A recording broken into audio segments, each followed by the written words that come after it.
Entonces, nos ponemos serias nuevamente.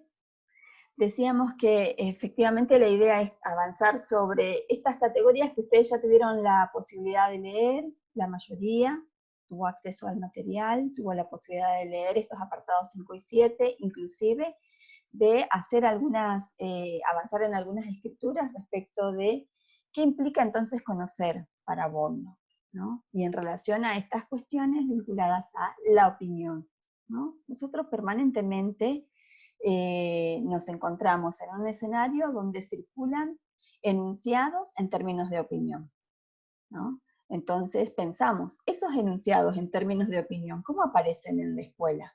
Es una pregunta que haría yo. ¿Cómo aparecen en el aula?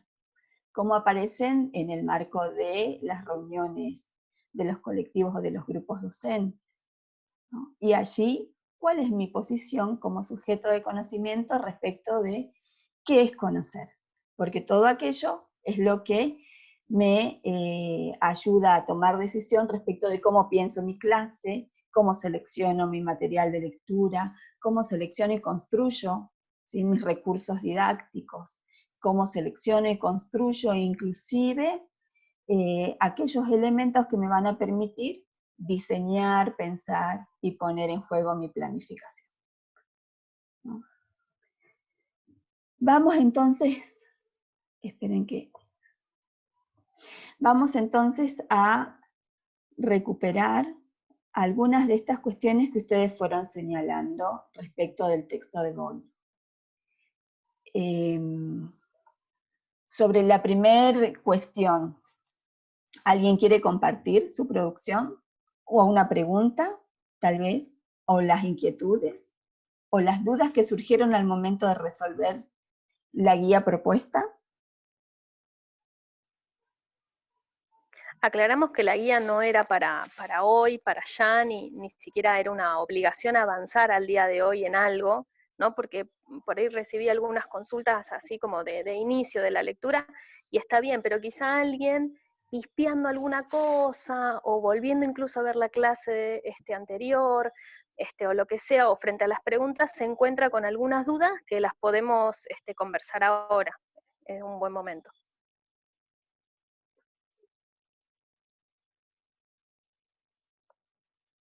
Profe, esto hace referencia a la actividad A que decía que teníamos que usar los conceptos de Bourdieu para explicar la experiencia del conocimiento de Galileo Galilei. ¿A eso se están refiriendo ahora?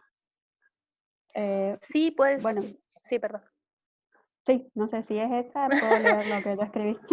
Sí, dale, dale. Bueno, yo escribí, la historia o experiencia de Galileo Galilei se ve muy bien representada por la segunda cita de Bourdieu, que tratamos en la actividad anterior. A él, su observación de los astros le hace cuestionar la raíz de las opiniones vigentes, aunque no sea el primero que lo hacía, esto de que todo giraba alrededor de la Tierra. Lo que antes se juzgaba natural, ahora se somete a examen crítico. Lo podemos aplicar, bueno, a ese concepto.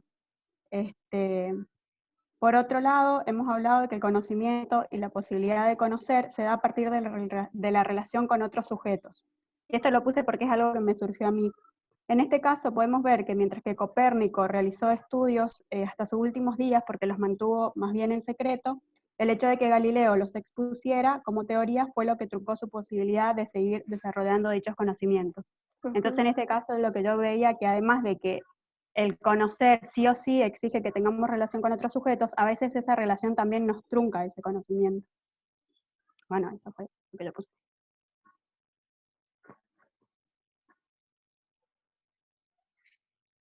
Sí, sí, tengo micrófono.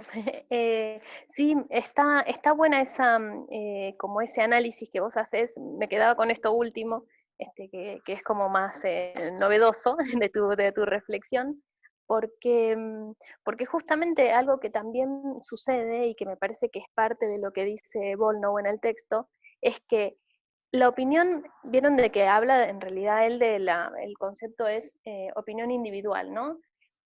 ¿Opinión individual? ¿No bien? Sí, creo que sí. Es una opinión individual, pero esa opinión individual no necesariamente es de un individuo, ¿no? Sino que quizá es un conjunto minoritario. ¿En qué sentido? En que no pertenecen a la opinión dominante, ¿no? O sea, esa gente está como, esa gente, ese conjunto, esa clase, representa una minoría en el sentido de que no se siente identificada con algo o la totalidad de lo que enuncia la opinión dominante en algún sentido. Entonces, en eso que vos estás diciendo, Joana, se refleja también, así como otro modo de verlo, de cómo la relación con un otro nos puede establecer o juntar ideas nuevas para establecer esa crítica hacia la opinión dominante, que se nos trunque la posibilidad de hacer una crítica. Vieron que Volnau dice, bueno, esto de criticar a lo dominante es como una lucha, ¿no? Incluso si lo vemos en términos de, quizás un autor que han visto, de Foucault, es una relación de poder, que no siempre termina bien, como vos bien mencionas, ¿no? Y quizás termina bien por las partes que integran la opinión dominante o las relaciones de poder que establecen ellos, pero también por nuestros pares, que quizás no están de acuerdo con los modos, los métodos, con los contenidos, con la ideología, con lo que sea que conlleva esa opinión minoritaria, ¿no? O sea, hay como un montón de elementos que atraviesan la cuestión del conocimiento en sí, y que Volnau lo plantea ahí en el texto y que vos lo mencionas bien, que es la cantidad de cosas que se entraman, ¿no? Frente al conocer uno. No es que conoce algo, como charlábamos hoy con Lía, que no sé si está acá, que no solamente es algo que se puede conocer, entonces ya está, llego, ¿no? Como destino último hacia ese fin que era el conocimiento de X tema, no sé, el coronavirus, cómo salvarnos del coronavirus. Llego al conocimiento, listo, lo uso, la sociedad avanza, todo divino, termina feliz la historia. Es como muy norteamericano ese cuento, ¿no? Claramente se nos atraviesan un montón de otras cosas en el medio y es como muy difícil alcanzar determinadas cuestiones cuando están tan atravesadas de intereses, de egoísmos, de emociones, bueno, desde cosas positivas hasta no. Y eso es fruto de la relación con un otro, como vos decís. Sí, está bueno eso que mencionás. ¿Alguien más que por ahí quiera compartir? Era sobre la pregunta 1, pero también por ahí algo solamente puntual del texto de Volnau, y estaría bien también.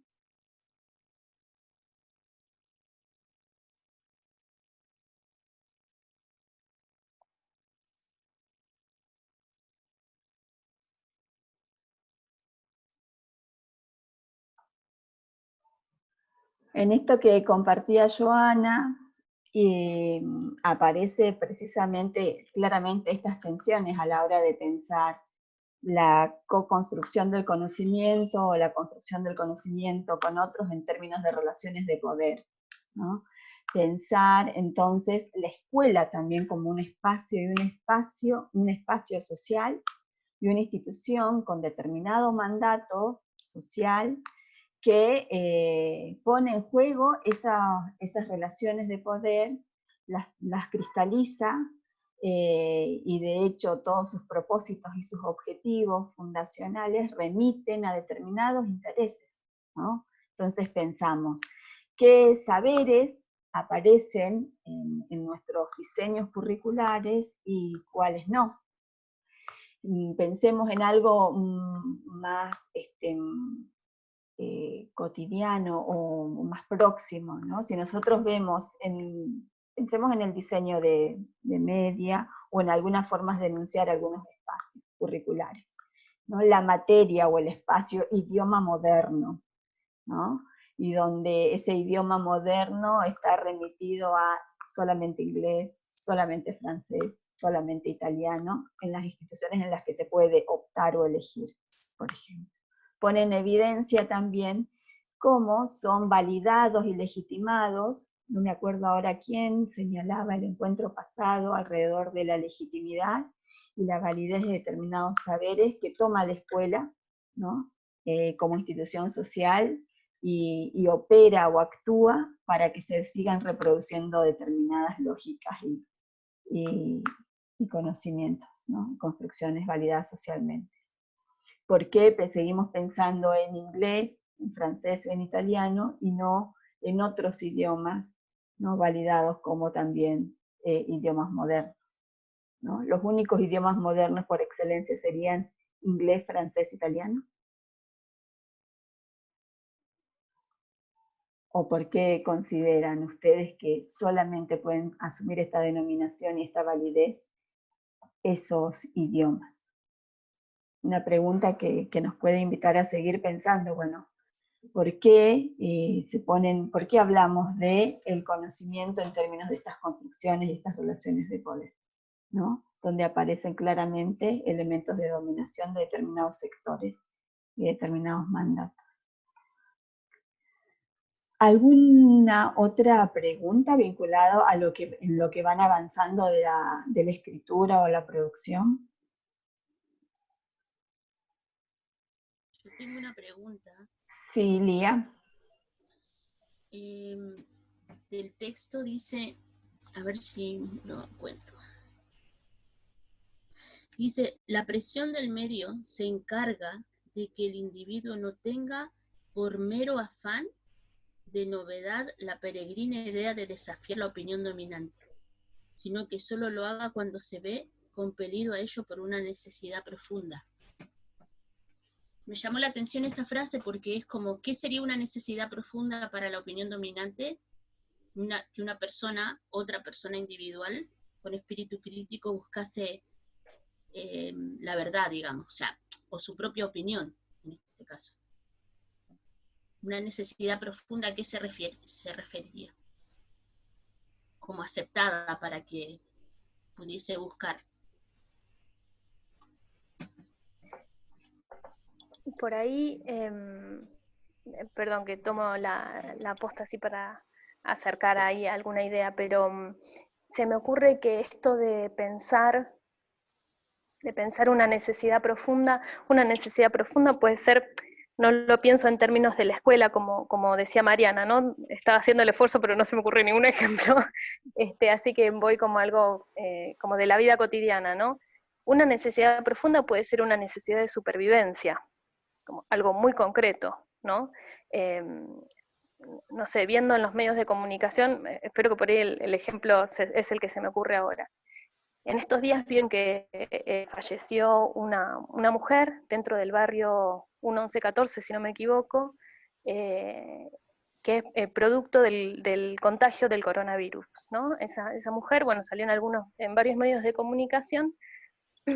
Ella era una luchadora social en el sentido de que venía reclamando necesidades concretas para su barrio, para lo que antes se llamaba villa, necesidades básicas de supervivencia, como por ejemplo el agua potable, agua, cloaca, ¿no? Sistema cloacal, aguas para utilizar. Digamos, si el coronavirus se puede controlar, o uno de los requisitos es la higiene, y esa higiene está vinculada con la necesidad de aseo y con el uso de agua, bueno, si no hay agua, se hace muy difícil. Ella salió en varios medios de comunicación haciendo ese reclamo. Y bueno, fue como poco vista, o sea, no tuvo el mismo grado de difusión que quizá en otros medios masivos de comunicación, ¿no? Ni la misma repercusión que quizá tienen otras situaciones dentro de este texto de pandemia.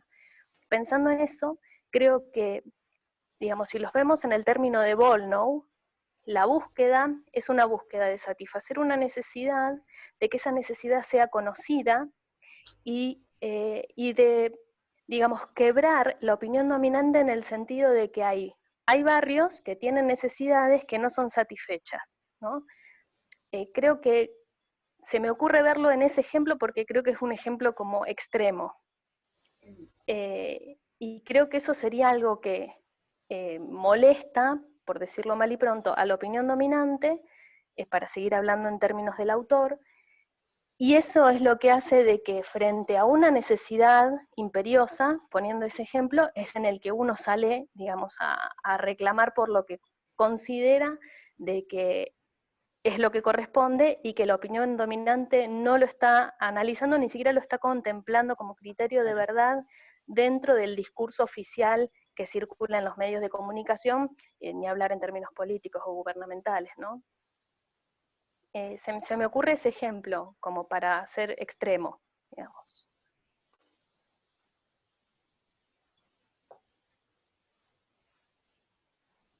Sí, puede ser relacionarse con lo que dice más abajo, estoy en la página 106, que dice, a ver. Los que se atreven a enfrentar la opinión dominante no se sienten culpables cuando son estas razones profundas, al contrario, creen que les asiste todo el derecho y consideran la presión de la opinión pública como algo injusto contra lo cual se debe luchar. Es lo que estabas diciendo. Claro, tal cual, sí, porque obviamente la opinión dominante tiene un montón de otros recursos, ¿no? Tiene recursos económicos, recursos políticos, recursos mediáticos. No solo tiene recursos en el sentido activo de herramientas de poder, sino de que también está como instalado en la sociedad. O sea, digamos, está instalada en la sociedad de que hay sectores de la sociedad que viven mal y sectores de la sociedad que viven bien, ¿no? Está instalado de que, bueno, es como si fuera una especie de, bueno, son así los criterios, ¿no? ¿Y por qué son así los criterios? ¿Por qué no pueden ser de otra manera? ¿Quién dijo que tienen que ser así los criterios? O sea, ¿por qué motivo se acepta con cierta tranquilidad incómoda la muerte de estas personas en estos términos, ¿no? Me parece que sí, que vamos como un poco en ese sentido de la cita que leía su última Lía. Gracias.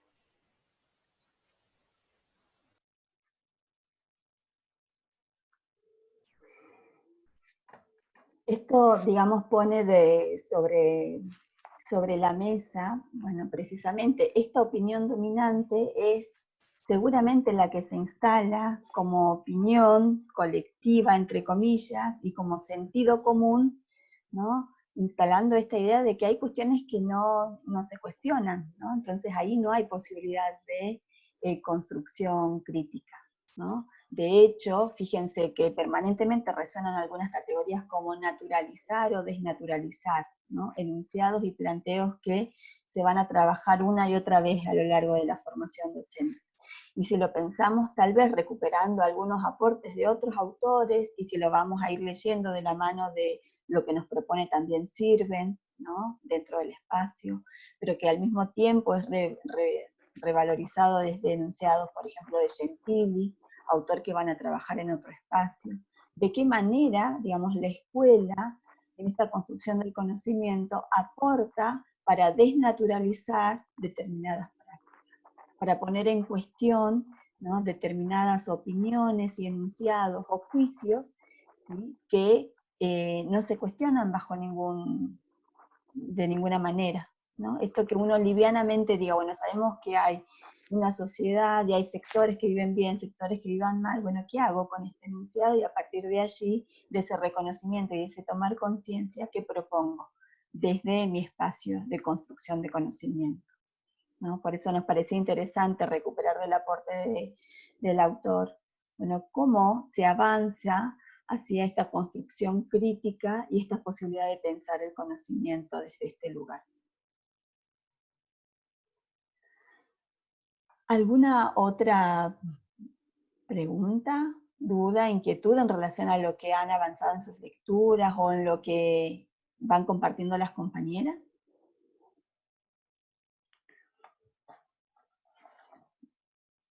Profe, referido a esto que estaban hablando recién, ¿puede ser un ejemplo en las escuelas el aplicar la educación sexual integrada?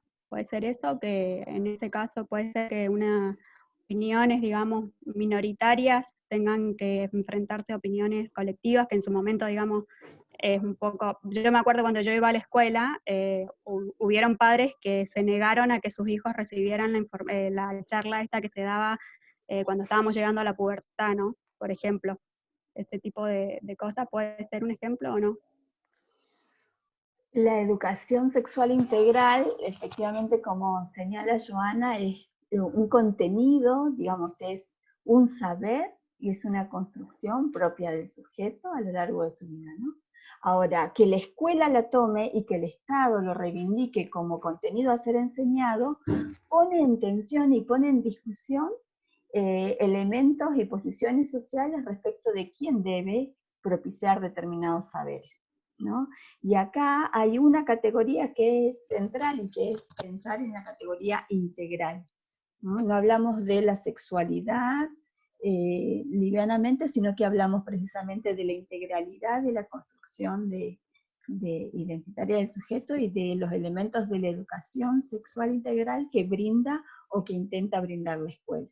Sí, que tuvo muchísimo tiempo, fíjense, una ley que desde el 2006 se viene planteando, ¿no?, y que todavía hay muchas resistencias y muchas discusiones alrededor de cuáles son los saberes, ¿sí? Y cuál es el conocimiento que se pone en juego en términos curriculares, ¿no?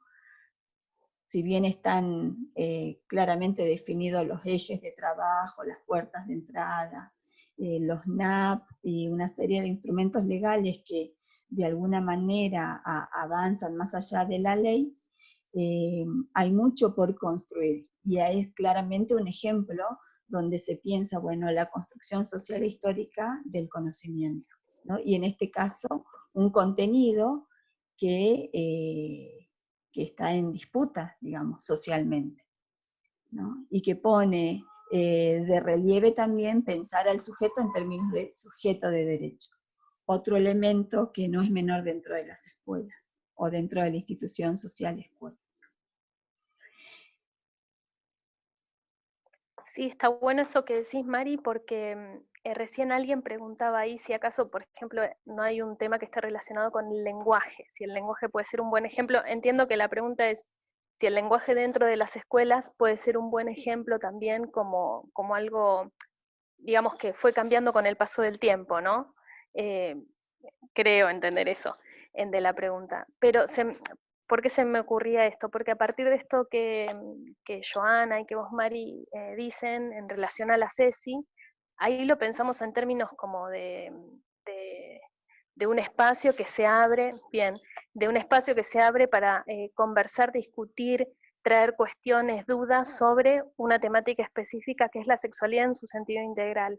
Pero también pensaba, ¿no? ¿Cómo ha cambiado la escuela con el paso de los años y que es producto también de luchas, de crisis, de miradas diferentes de mundo, con respecto, por ejemplo, al uso del lenguaje dentro de las escuelas, al trato físico entre los alumnos y el docente. Pienso en ese tipo de escuela, tuve la posibilidad de observar, pero sí gente coetánea de mi edad, de que cuando entra el docente todos nos paramos, todos saludamos al unísono como si fuera una cosa militar, que también es un tipo de aprendizaje que en algún momento era valorado dentro del sistema educativo, ¿no? Junto con, no sé, el criterio del horario, el modo estricto en el que tenés que estar vestido, el largo que tiene que tener tu pelo, el aseo que tenés que tener personal, todo eso era controlado a la entrada de la escuela. Eso también habla del lenguaje que se da dentro de la institución como en otras instituciones, ¿no?